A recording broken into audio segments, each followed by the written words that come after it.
Roberto Luongo is a champion once again. And we spoke all about the offseason storylines, but where do we rank the storylines going into the 2024-25 season?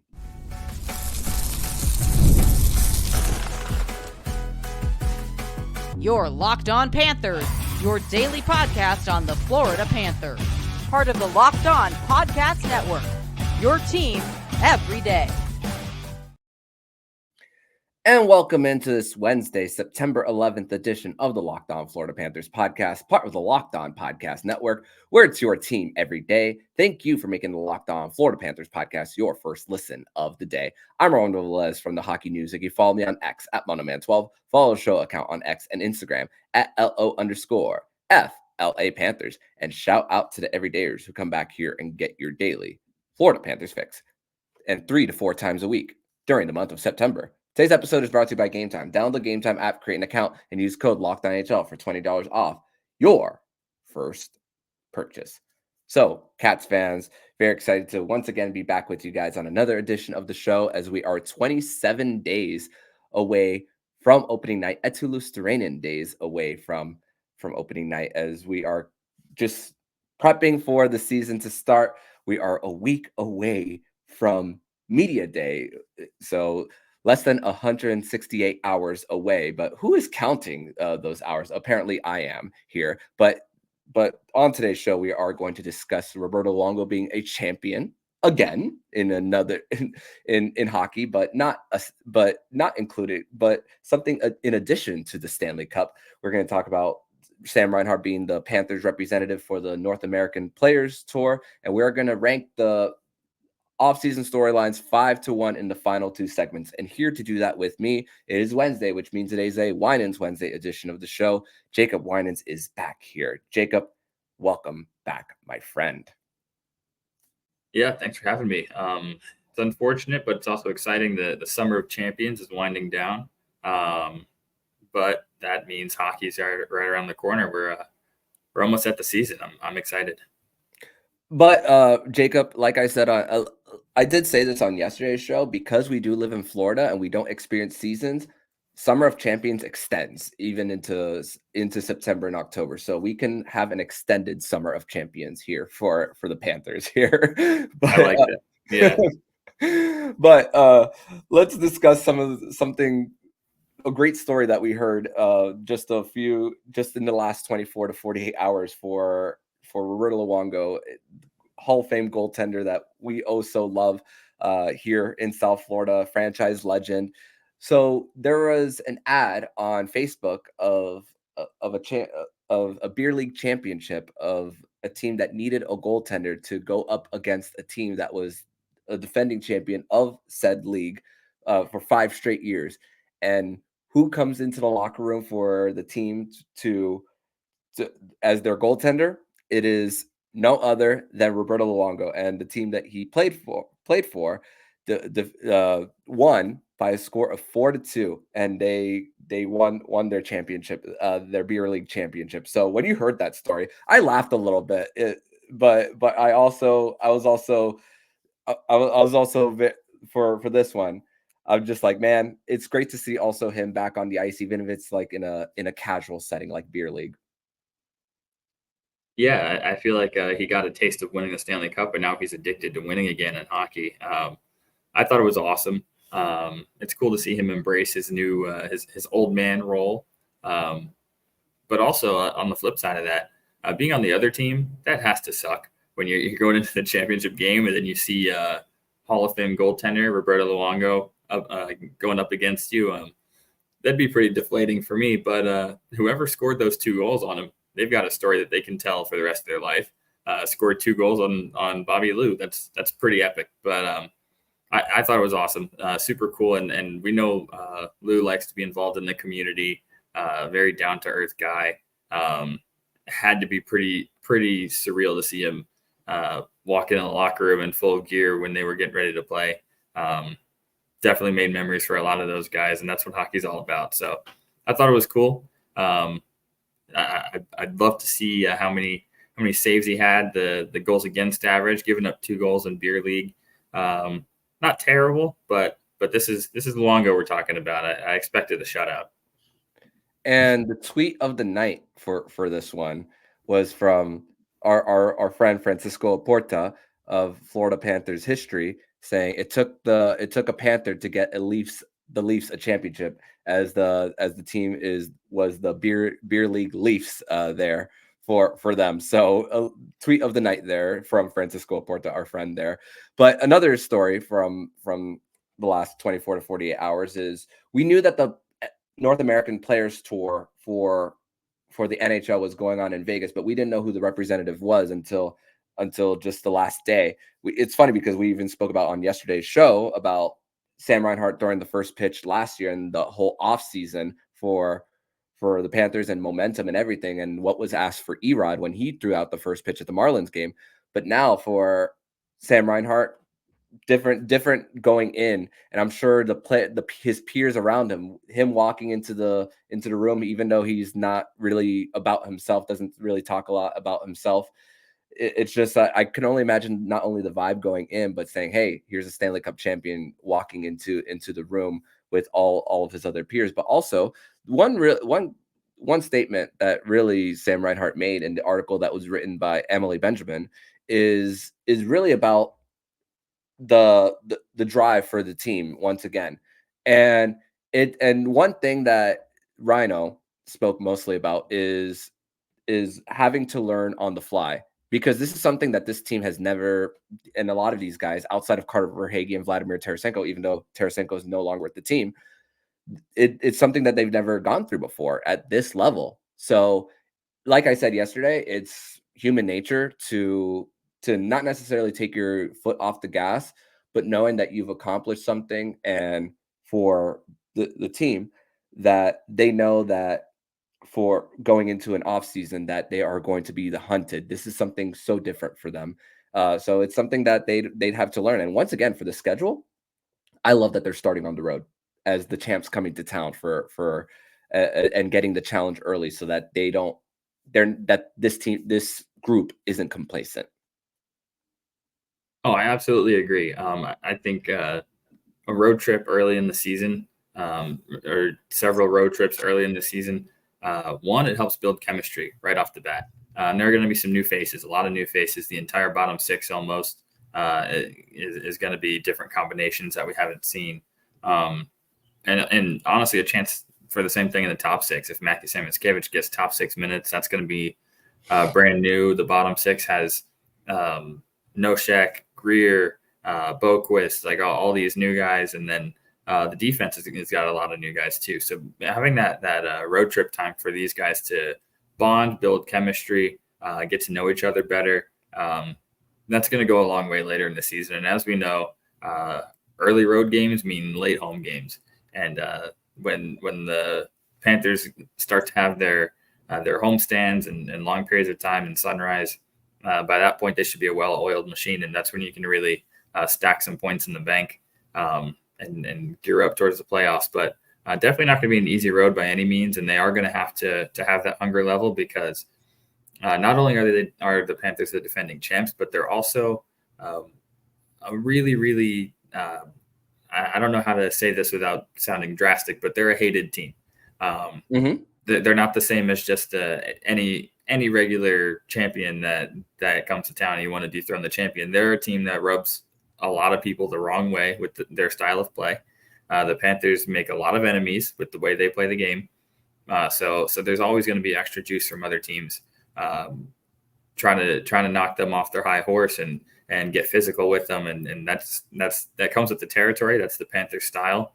But if they don't have that hunger level early, they're going to be in some trouble. So they're going to, I have no doubt that they're going to come out firing. They're going to have that. But it's going to be absolutely necessary, because they are a hated team in the league.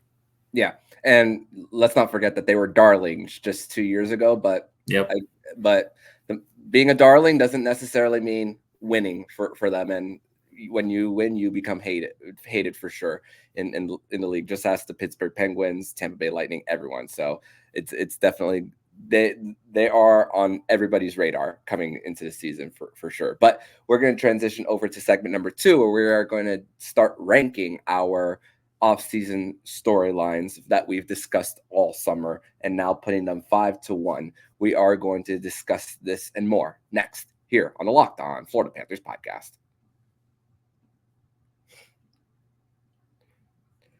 Today's episode is brought to you by Gametime. And Gametime has a new feature called Gametime Picks that makes getting tickets for your live events even easier. Gametime Picks filter out the fluff to show you the incredible deals on great seats so you don't have to waste time searching through thousands of tickets.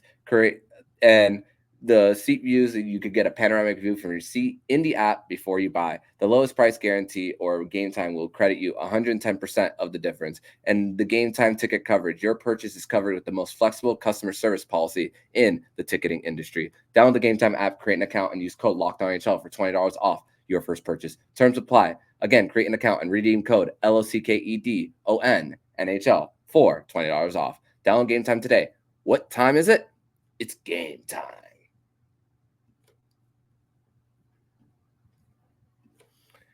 And I'd like to thank you guys once again for making Locked On Florida Panthers podcast your first listen of the day. And for your second listen of the day, enjoy the Locked On NHL podcast.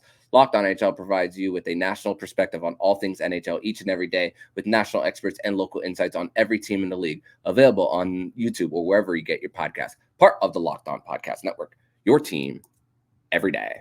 So, like we said at the top, we've discussed all of the storylines for the Florida Panthers throughout the offseason. A lot of episodes worth of it. Hours and hours of conversations, not just on Wine Wednesdays and just all throughout. But now it's time to put them in the rankings, as once again, we are a week away from Media Day. And honestly, we can finally see and live hockey and see if our worries were valid or not. Too. That's the great thing about just the conversation, just how teams look on paper.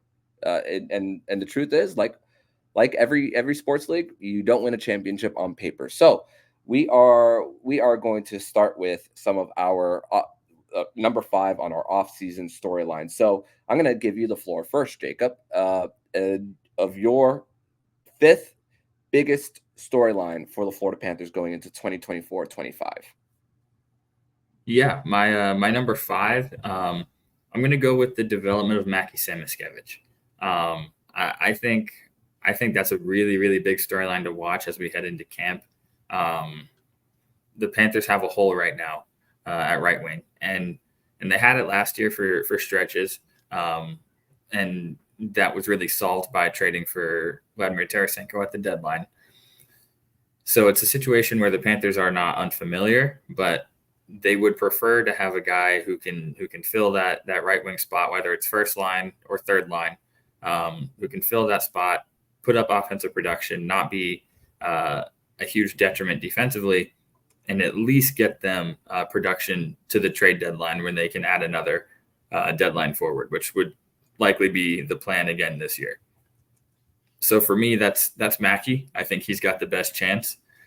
We have to hope he's had a big offseason and is ready to make the next step to being a full-time NHL player. He was great in the AHL last year.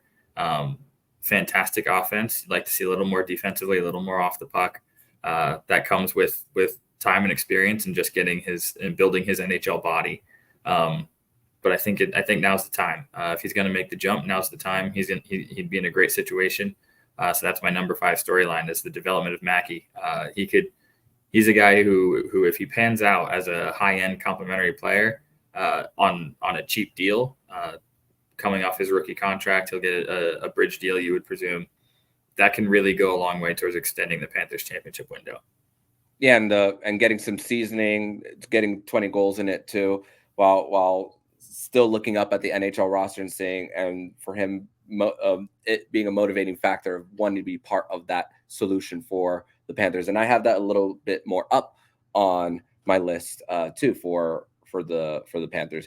Number 5 but I once again, I do have that higher. But number 5, I have special teams, and there's going to be growing pains in this part in the beginning of the season for the Panthers, as we've discussed mostly about who's going to be quarterback in the power play. Do they go with 5 forwards, everything? And we actually had a Would You Rather segment last week on it, if you guys want to go back and listen to that show. But I do, with power success on the special teams, at least in the regular season, is icing on the cake for if you adding on to the 5-on-5 play. And even for the Panthers, their Corsi 4 at 5-on-5 was over 57%. 1,000 more shot attempts over the course of the season. That averages out to 12 per game over their opponents. And even in the postseason, in the Boston and the New York series, they were over 57% in both of those. The only one that they were under 50 was the Tampa series. But for Tampa, their success mostly came on special teams, but nothing going on 5-on-5 for them. So if the reason why it's not higher is because I do believe it's going to develop more and more as the season goes. And if there isn't success on special teams early, that it shouldn't be something to panic about. So I'm going to give you back the floor for number 4. Yep, number 4 for me is replacing Montour and Stenlund. And those, I'm going to highlight those two in particular for the reason that you just said, and that's special teams. Kevin Stenlund was the Panthers' engine on the penalty kill. He wasn't flashy, didn't put up incredible numbers or anything like that, but he's going to be a really tough guy to replace. The Panthers brought in Noshek, they brought in Greer, they brought in Boquist, guys who can play the penalty kill role. But it's really going to be the face-offs. It's going to be the board battles, the shot blocking. Can the Panthers replace what Kevin Stenlund brought to the penalty kill in that fourth line? Because he was the perfect prototype fourth-line center for the Panthers last year, which was an issue that they had previously. And then Brandon Montour speaks for itself on this one. He ran the power play, the Panthers' best offensive defenseman, absolute minute muncher. And him departing, going to Seattle, that it was not any indictment on him. It was just he played so well that his contract was just too much for the Panthers to afford. So it's a casualty of winning. Guys outplay their price tag. They grow their value and end up leaving, and that's what happens to winning teams. So can the Panthers replace him? Guy who's probably got the driver's seat first in line to get the chance to do that is going to be Adam Boquist, who was a late signing, but I think Adam Boquist has the potential and the tools to do it, and that's going to bring up some really interesting camp battles on defense because the second they sign Adam Boquist, now you've got one too many defensemen to roster on the NHL roster. So guys like Balinskis, guys like Bjornfoot, they're going to have to really, really fight and contend to keep a spot on the roster, which is good. But at the same time, it's definitely something to watch. You don't want to lose assets for nothing through the waiver wire or anything like that. But that's the way it goes in preseason. We'll see who earns a spot.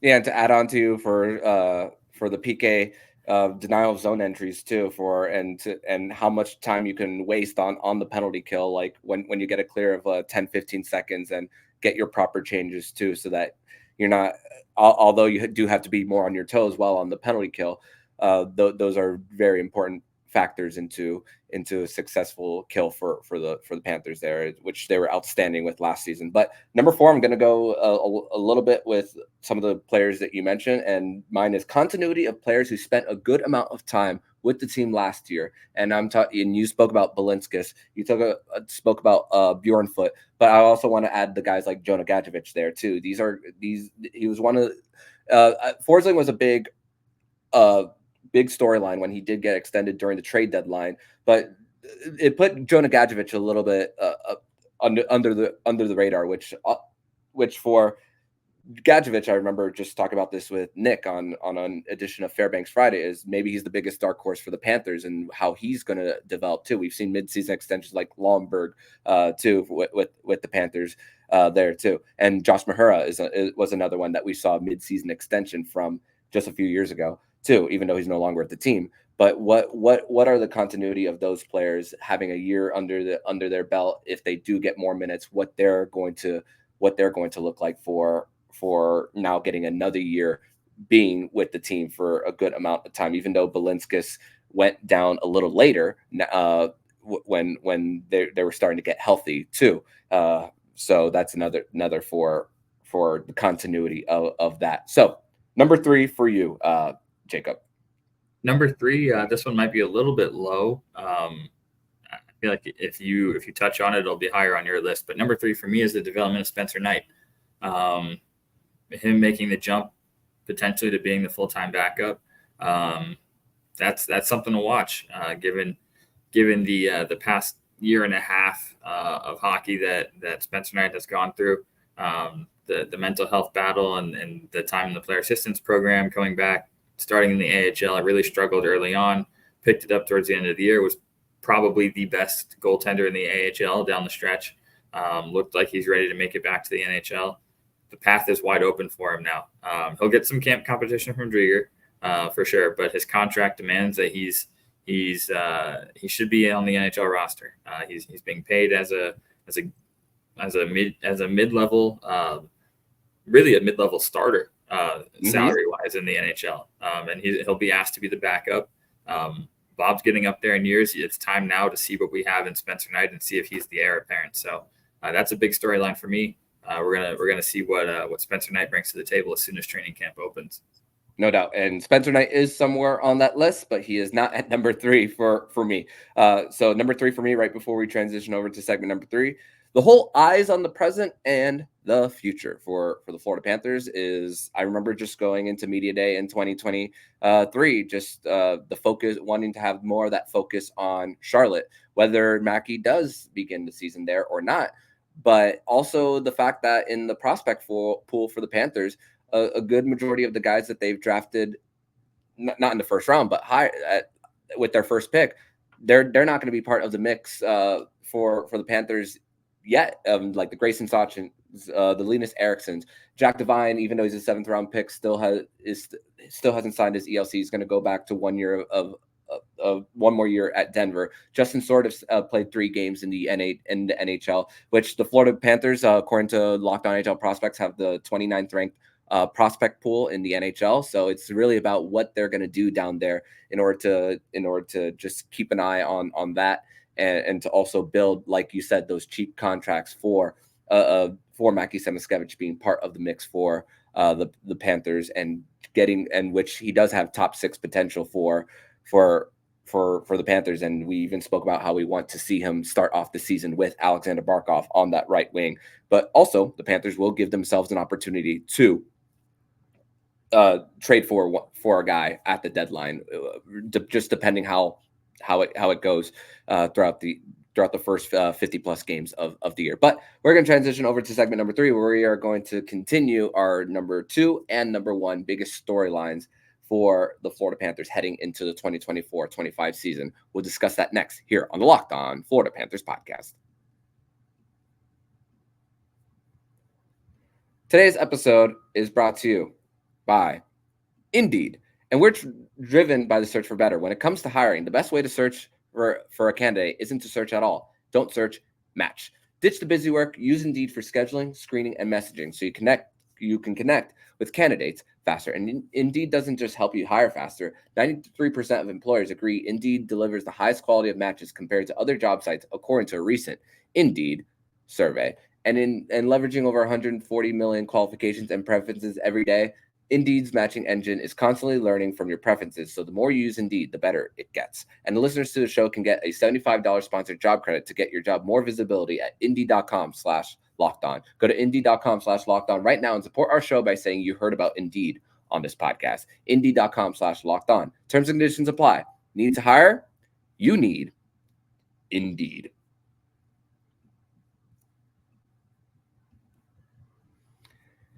Segment number 3 here on this Wednesday, September 11th edition of the Locked On Florida Panthers podcast. Thank you once again for making the Locked On Florida Panthers podcast your first listen of the day.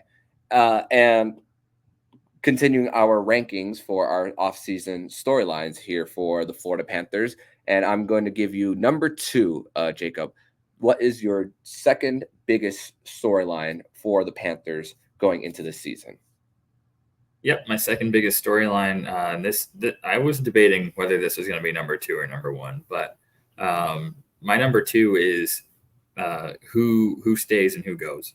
The Panthers have some contracts coming up, and there's going to have to be some decisions made on several players on this roster who's going to get an extension, who's going to be too expensive to keep. You think Verhaeghe, you think Sam Bennett, you think Aaron Ekblad. Those are the notables. And then will there be trades to accommodate contracts for guys that they want to extend and prioritize? And then when you talk about that, you talk about guys like Evan Rodriguez, Etu Luostarinen, guys who make those mid-level salaries that you might need to clear that space to keep the core together. So that's a big storyline to watch, especially when it comes to Verhaeghe and Bennett in particular. The forward market it could be unkind to the Panthers if you let this get to free agency. So for me, that's number 2 storyline, and I think Verhaeghe probably is the biggest priority as far as who you want to extend, but the price tag matters, and we'll see if the Panthers can make that happen. But that's a big storyline, and I think going into this season, you don't want to have a whole lot of uncertainty there. You definitely don't want that weighing on players' minds as we get going in the season, because there's going to be, like we said, that hunger level needs to be high, and you can't have contracts as a distraction. So we'll see what happens. That is also my number 2 for the biggest storyline. And the way I wrote it on my Google Doc is how the Panthers navigate upcoming UFAs for the Panthers, and how they navigate through that, because they will get weaker on paper eventually. Nature of a salary cap too for them too.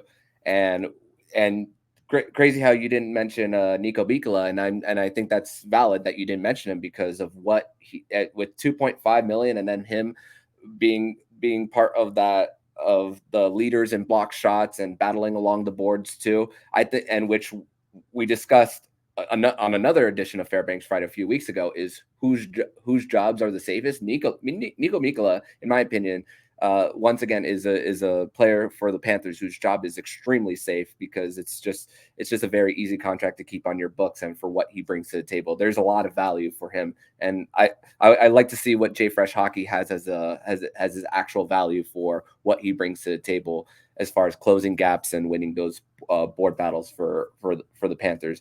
But the upcoming guys for the Panthers, of who they prioritize to. I'm not going to repeat your points that you just made just now, since we have the exact one. But number 1 for you, what is your number 1 biggest storyline for the Panthers? Yeah, my number 1 biggest storyline is it's tough for me to even put a name on this one, but you could refer to it as the hunger level. You could refer to it as the target on their back. I'm really anxious to see how the Panthers respond to being in the position they're in. And do they have it in them mentally, more than physically and more than skill wise, to do this again? If you think back over the last 3 years, they've done everything you could possibly do as a team and as an organization. They won a President's Trophy. They won the Eastern Conference, got to the Stanley Cup and lost. They get back to the Stanley Cup and win, and finally win the ultimate prize. And they did it in a variety of ways. They were a President's Trophy winner. They were the 8th seed, barely get in as a wild card. They won the Atlantic Division this year, so they get in as an Atlantic Division champion.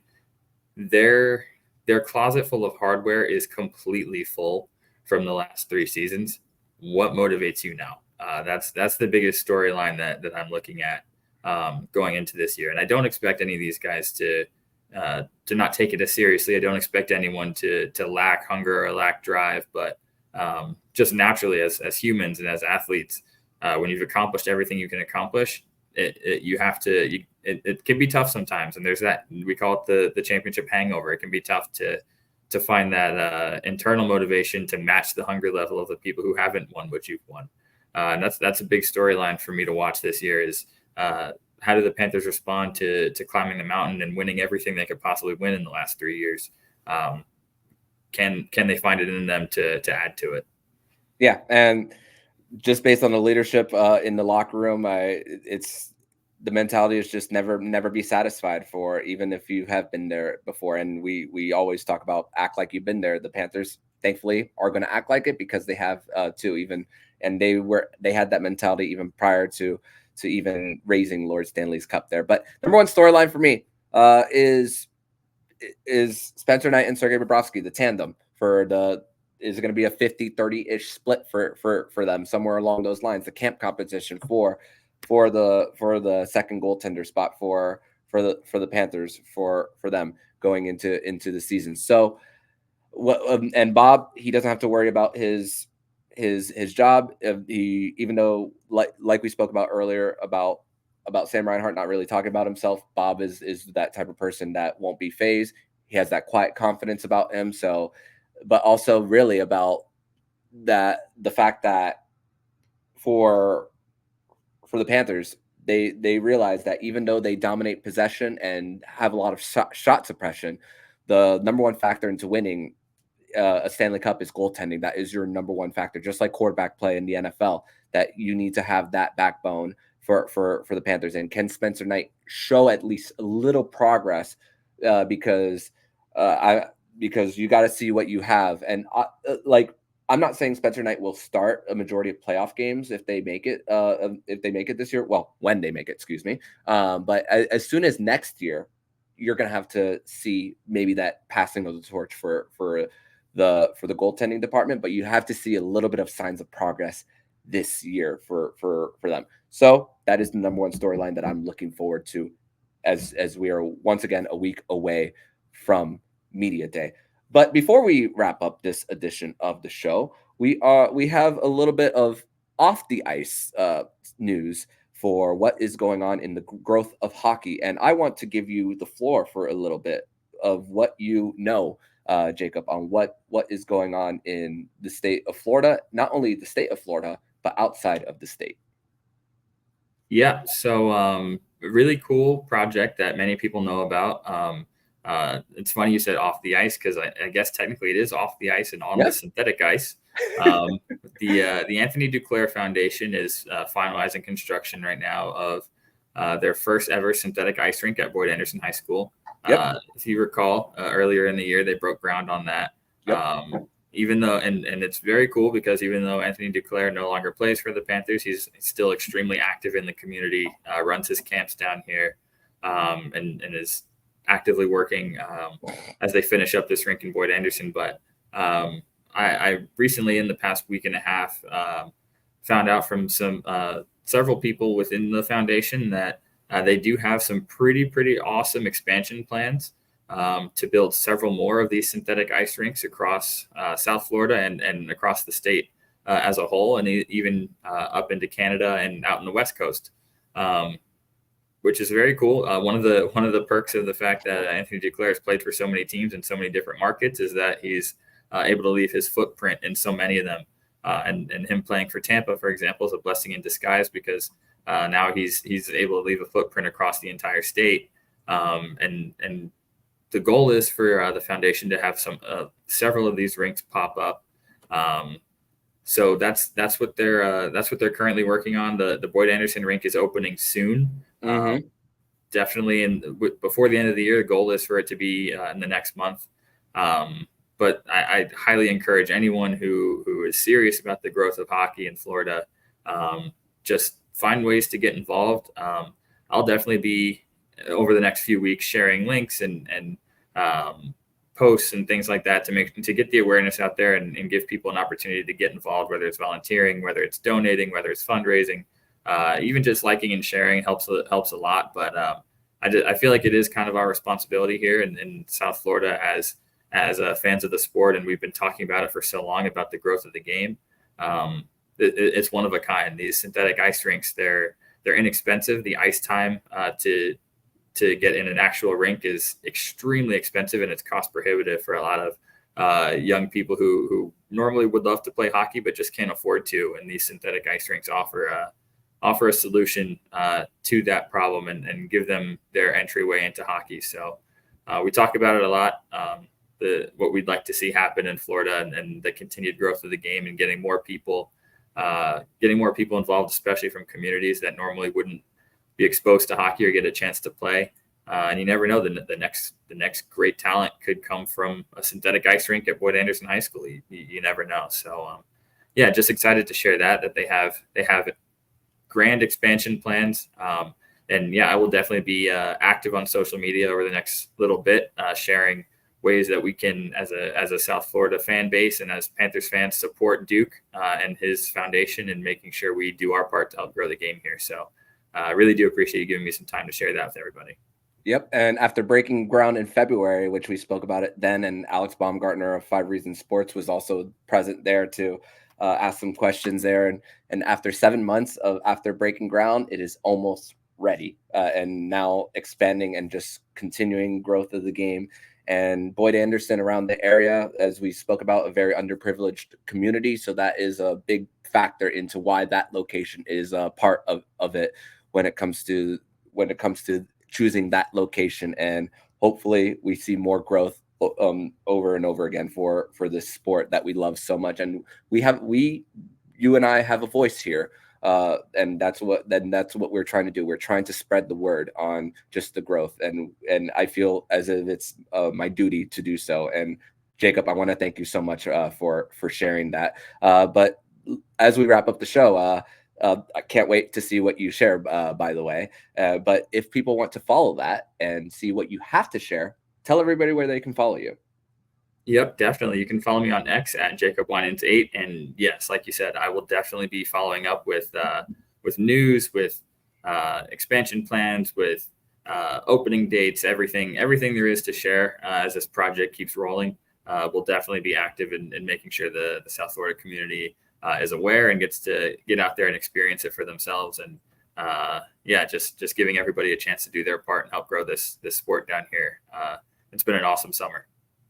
Awesome, man. Thank you so much. And I will see you next week, my friend. Looking forward to it. And if you like what you're hearing, please subscribe to the podcast to be notified every single time the Locked On Florida Panthers podcast jumps into your podcast feed. Don't forget to also subscribe to the other shows on the Locked On NHL network, including Locked On NHL, Locked On Fantasy Hockey, Flip Livingstone and Stu Roden, and Locked On NHL Prospects. Thank you once again for making the Locked On Florida Panthers podcast your first listen of the day. So I'm Armando Velez with Jacob Winans, and you've been listening to Locked On Florida Panthers podcast, part of the Locked On Podcast Network, where it's your team every day.